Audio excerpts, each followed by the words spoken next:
When my mother-in-law Barbara announced that she was moving to another state, I didn't immediately understand what that meant. For me, for our family. My first thought was, thank God the mother-in-law is leaving. No more of her snarky jokes and advice on how to live. But then I looked at my wife, and my schadenfreude was blown away like the wind.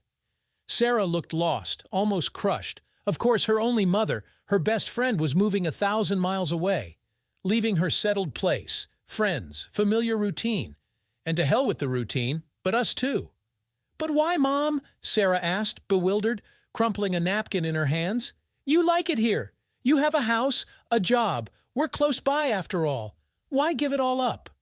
Barbara merely sighed and threw up her hands.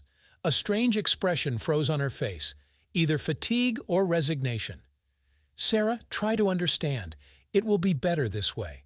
For all of us," she said patiently, as if explaining the obvious to a capricious child. "I need to change my surroundings, start a new life while it's not too late."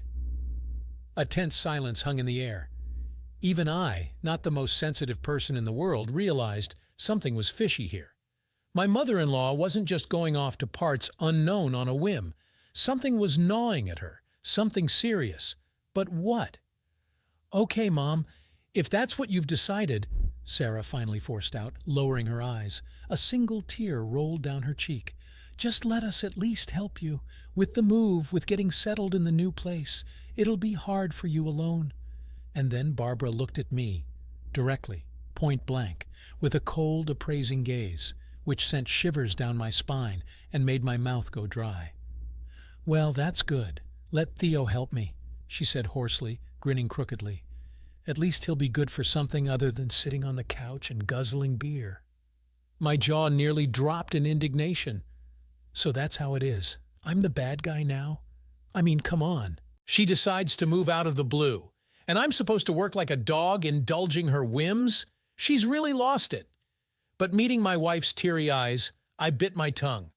What's the point of arguing? Sarah was really upset, and then her mother had to add fuel to the fire. In general, there was nowhere to go. "Of course, Barbara, I'll help you with the packing and everything you need," I said through gritted teeth, forcing a smile. "You can count on me." My mother-in-law gave me a long, unreadable look, and then suddenly winked, mischievously, almost playfully. "Well, that's nice, son-in-law. You might even thank me later for the lesson." With these cryptic words, she got up and regally walked away, leaving my wife and me completely bewildered. We exchanged glances, simultaneously puzzled and a little frightened. What's gotten into her? And what kind of lesson awaits me? As it turned out, I didn't even realize how complicated and instructive it would be. This ill-fated help with the move, and what it would ultimately lead to. For the next few days, Barbara and I, without straightening our backs, sorted through her considerable belongings. We organized things, packed them in boxes, called movers. My mother-in-law commanded the show, not skimping on snide comments directed at me. Either I taped the box crooked, you see, or I put the fragile china sets together with the frying pans. I endured stoically, only mentally cursing Barbara in every way possible. Arguing with her is worse than a death sentence. And I didn't want to start a scandal, to upset my wife. She's already beside herself, poor thing, worrying about how her mother will live alone in a strange land. But what's most unexpected? In rare moments of respite, Barbara and I suddenly began to talk. At first reluctantly, stiffly. We exchanged meaningless phrases, more out of necessity. But then somehow imperceptibly, the conversations became longer, more candid. We discussed the past, remembered funny incidents. Barbara talked about Sarah's childhood, about her own youth, even about the difficult times after her divorce from Sarah's father. And you know what's strange? Listening to her, I suddenly began to understand. She's also human, with her own fears, hopes, wounds, not just an eternally dissatisfied mother-in-law, but a living woman who has been through a lot. It hit me like a slap in the face, knocked the ground out from under my feet. It was as if I was seeing Barbara for the first time, without her usual armor of sarcasm and barbs. Real, vulnerable, and this sight was mesmerizing. At the edge of my consciousness, I understood. Something was wrong. I shouldn't be getting this close to my mother-in-law, absorbing her experiences. We're practically strangers. and Sarah would be offended if she found out about our heartfelt conversations. But I couldn't stop anymore. Curiosity, interest in this suddenly revealed side of Barbara drew me like a magnet, made me eagerly catch her every word, absorb her every gesture. It seems that my mother-in-law herself also felt this strange attraction. More and more often she would fall silent in mid-sentence, avert her gaze in embarrassment, or even run away under some pretext, to put the kettle on, to take the laundry out of the washing machine. But there was some kind of awkward spark in it, an almost intimate tension that made my pulse race and my mouth go dry. We avoided touching each other even accidentally, as if afraid that the slightest contact would ignite a fire. The most terrible thing is that I wanted it. I wanted to touch Barbara, to feel the warmth of her skin, to find out if her hands were as soft as they seemed. What the hell? She's my mother-in-law, my wife's mother. How can I even... But it was too late. The seeds had already been sown. It only remained to guess what would come of this crazy, wrong, alarming harvest. And pray to God that it would end with little bloodshed. Finally, the day of reckoning came. Barbara solemnly sealed the last box, took a farewell look at the empty apartment. She took a deep breath, as if gathering her courage. Well, that's it. We can go. Her voice trembled slightly, but her eyes remained dry. A true lady. Even in the face of drastic changes, she keeps her composure. I suddenly felt awkward for all the petty hostility I had felt towards her before. Now Barbara seemed so vulnerable, almost lost. I wanted to hug her, to say something encouraging, but I restrained myself. I only awkwardly patted my mother-in-law on the shoulder, muttering the standard, "Everything will be fine, you'll see." To which she gave me a long, unreadable look, and then suddenly laughed briefly.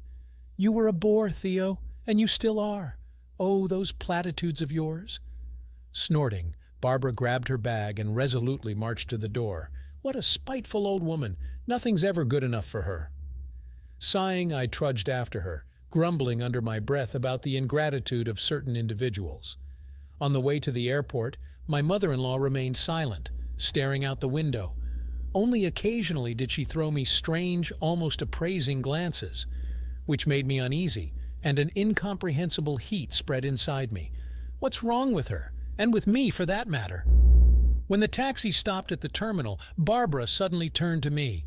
There was something dark, hungry in her eyes, not at all motherly. "Theo," she said hoarsely, covering my hand with hers, "I wanted to say thank you for the help and everything. You mean a lot to me." Her touch felt like an electric shock. My head buzzed, my heart raced. So what does that mean? I'm not indifferent to her? As a man?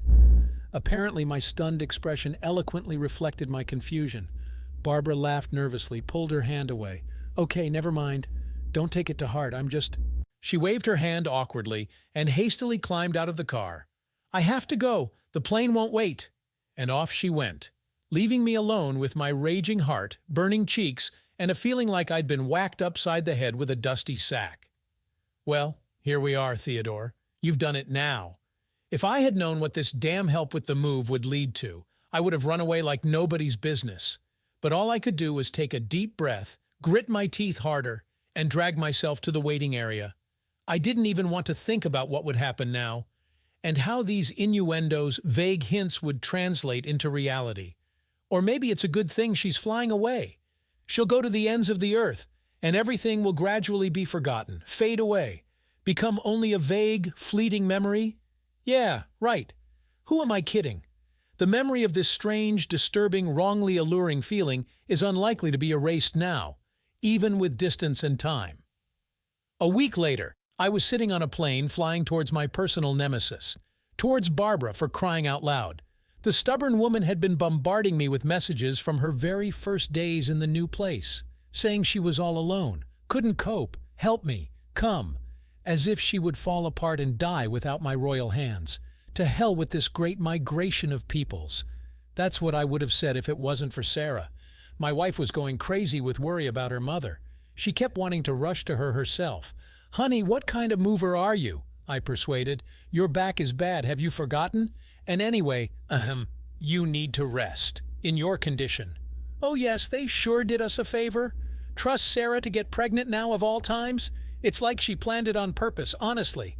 It turned out that there was no one else to go, except for yours truly, of course. Oh, what luck has befallen me. Okay, Barbara, brace yourself. I'm coming now and I'm going to give you a real talking to. I'll grill you about what the hell you were thinking, trying to ride roughshod over me. Maybe in the process, all your innuendos and strange looks will become clear. Or maybe not. But there's nowhere to go. I have to go and deal with it. When the taxi stopped at my mother-in-law's new house, I was momentarily taken aback. What a mansion! A 2-story house, a well-kept garden, a white picket fence, the epitome of the American dream. And this instead of her former modest apartment? However, Barbara, I didn't expect such a scope from you. The door was opened by the hostess herself, and my jaw nearly dropped. My mother-in-law looked stunning. Tight jeans hugging her slim thighs, a silky blouse with a deep neckline, hair styled in a casual bun, revealing her sculpted neck. Unbelievable. "Theo, finally!" she smiled radiantly, letting me in. "I've been waiting for you. Come in, make yourself at home. Just drop your suitcase for now. We'll sort it out later." I nodded silently, unable to take my eyes off her toned figure. Damn, how is that possible? This is my mother-in-law. She's over 50. But she looks hotter than some girls. Ugh, what am I thinking? "Barbara, listen," I began, clearing my throat. "Don't get me wrong, I'm not trying to be rude. But what's with this whole circus with the move?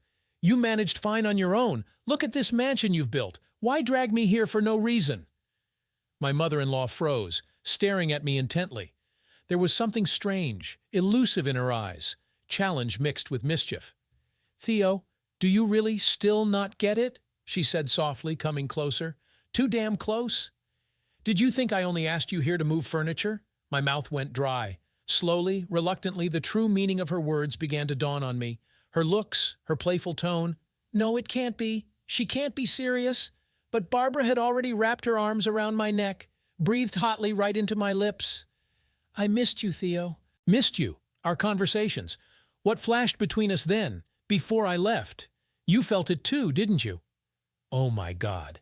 So it wasn't my imagination. She really likes me, wants me, her son-in-law. This is madness. But my mind was already clouding, shutting down, giving way to desire, pure animal passion. Yes, I felt it, that same wrong, forbidden attraction, and it seemed I was powerless to resist it. Our lips met, as if in a fever, as if in a frenzy. Hands reached out, slid, wandered of their own accord.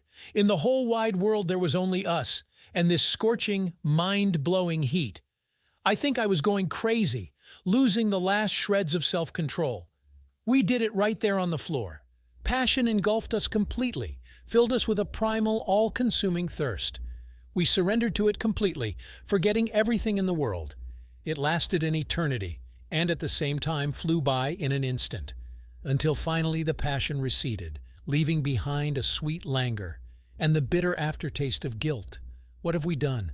How to go on now, to look my wife, my family in the eye? A frivolous affair turned into a real disaster. Damn, I should have restrained myself. Not give in to the madness, stuff the stupid hormones away. But it was too late. What's done is done. All that remained was to deal with the consequences, and pray that this adventure wouldn't lead to any irreparable harm. A week later I was returning home, confused, tangled up. Those few days I spent with Barbara only deepened my confusion. We talked, sorted through suitcases, tried to joke and tease each other like before. But the former ease was gone. No matter how hard you try, you can't erase what happened. You can't cross it out of your memory. Now I saw Barbara in a new light. Not just a mother-in-law, a wife's mother, but a woman, desirable, attractive, driving you crazy with a single touch, a single look, with whom we shared a passion, wild, forbidden. And she was clearly feeling the same way, catching my accidental touches, shyly averting her gaze. Sometimes she would start to say something, to explain herself, but would stop short, not daring. We both seemed to be balancing on the edge of an abyss, knowing that one more step, and the fall would be endless. We spent the last evening on the porch, watching the sunset, silent, not daring to break the fragile silence. And only as we parted, Barbara said softly, "Theo, I'm sorry for dragging you into all this. I shouldn't have given in, lost my head. You're married to my daughter, for God's sake. What a nightmare." I swallowed the bitter lump in my throat. She's right, you know. This really is a nightmare. We made a mess, turned our lives upside down, and for what? A fleeting pleasure? A stupid whim of raging hormones? Barbara, I'm guilty too. I fell for it myself, didn't think about the consequences, I replied dully. But you know, there's nothing we can do about it now. We can only live with this burden. Yeah, it's not an easy load to bear, my mother-in-law smiled mirthlessly. Turned to me, looked into my eyes. Her gaze was full of determination mixed with bitterness. Listen, Theo, what we had, I don't regret it. It was magical, mind-blowing, but we both know there can be no continuation. Too much is at stake. My heart ached. Yes, that's right. We have to stop this nonsense before it gets worse. For the sake of preserving our families. For our own sake, damn it. You're right. We need to get a grip. Act like nothing happened. Otherwise, we'll just go crazy. I nodded. I reached out, squeezed her slender fingers. I so wanted to prolong the touch, to enjoy the warmth of her skin one last time. But I couldn't. Enough. Thank you, Barbara, for everything. And I'm sorry again. I'll miss you. Me too, Theo. More than you think, she replied, barely audibly. For a moment she squeezed my hand tighter, and then resolutely pulled away, lifted her chin, squared her shoulders. Okay, you better get ready. The taxi will be here in half an hour. Don't miss your flight. And she went into the house, and I stayed sitting, feeling something inside me wailing, yearning to break free. How hard it is to make the right choice, to force yourself to forget, to let go, to step back, when you want the exact opposite. But there was nowhere to go. We got ourselves into this mess. We have to deal with it ourselves. No matter how much effort it takes, all that matters is that we're doing the right thing, the way it should be. As honor and conscience dictate, damn them. Saying goodbye at the airport was rushed, awkward. We hugged, in a family way, dryly, as if there had been nothing between us. No mad passion, no bitter confessions, no sweet pain. Call me when you get there, Barbara instructed as she pulled away, and noticing my grimace rolled her eyes. Oh, come on, Theo. Don't be a bore. We're still relatives. Have you forgotten? I have the right to worry about my son-in-law. The usual Barb, the familiar teasing. But now there were new notes in it. Suppressed bitterness, hopelessness, resignation. It's okay, Barbara. We'll get through this. Not the first time we've played games with fate, you know. Of course I'll call. Where would I go? I grunted. I allowed myself one more long, piercing look, and resolutely turned away. Okay, I gotta go. Take care of yourself, Barbara, and, be happy. You deserve it. I said it, and went to board the plane, not looking back, proudly squaring my shoulders. Only my heart was pounding like crazy, torn between two fires, between duty and a secret, ineradicable desire. Well, that's it. The end of our little affair, our crazy, dizzying adventure. That flash of forbidden feeling that burned turned everything upside down. Ahead lay ordinary life. Work, home, worries about the upcoming addition to the family. The routine I had to get used to again. Learn to rejoice in the little things, appreciate what you have, and only somewhere deep in my soul to keep the memory of a few days of absolute frenzied happiness, of the woman who for a moment illuminated my world with a blinding light, made me feel alive so fully and recklessly like never before. It was beautiful, Barbara. It was unforgettable. And who knows, maybe in a parallel reality we still made it work. Maybe there I'm not flying away now, but staying with you, despite all the conventions. Only here and now, nothing can be fixed anymore. Our story is doomed to become just a secret memory, a painful prick of conscience, a reminder of how sometimes it's hard to resist temptation. Well, I guess there really was a lesson in that, a cruel but valuable lesson about how important it is to stop in time, to make the right choice even if it hurts, not to give in to momentary weaknesses. Thanks for that, mother-in-law. At least some use came out of your damn move. Unwittingly made me rethink my life, to understand what I really want. And what I want is to be a good husband, a loving father, a man who keeps his word and does the right thing. Even if sometimes I desperately, teeth-grindingly want something else. That's what I was thinking as I returned home, with the intention of becoming better, wiser, not repeating past mistakes, and endlessly thanking fate for sending me this chance. Strange, wrong, unsettling, but so necessary as it turned out. It taught me a lot, and most importantly, not to betray myself, and not to betray my loved ones, not for the sake of a fleeting affair, not for the sake of a foolish whim. And that means life has been a success, despite all the trials, temptations, and other nonsense, which of course is sometimes necessary, to shake things up, renew oneself again. But the main thing is to stop in time, to understand when the game goes too far, and to make the right choice, no matter how difficult it may seem. That's the way it is, my dears. Remember this lesson, and live happily ever after. Don't repeat other people's mistakes. Make your own bumps and bruises. It's much more useful. Well, I've tired you out with my lengthy speech. Thank you for your attention, ladies and gentlemen. I hope we'll meet again, in another story, and under more pleasant circumstances. But for now, I have the honor to be your hapless Theodore. Don't follow my example. Love your wives and cherish the family hearth. It will be much more reliable than adultery. So those are the conclusions. That's the moral. Banal as hell, but what can you do? You can't take words out of a song. Let's call it a wrap. End of transmission, as they say. Peace to all. And fewer temptations on your ass, good sirs. Amen. Did you like this story? Let us know in the comments what you liked. Subscribe to our storytelling podcast. Also, don't forget to like and ring the bell so you don't miss more interesting stories. See you soon.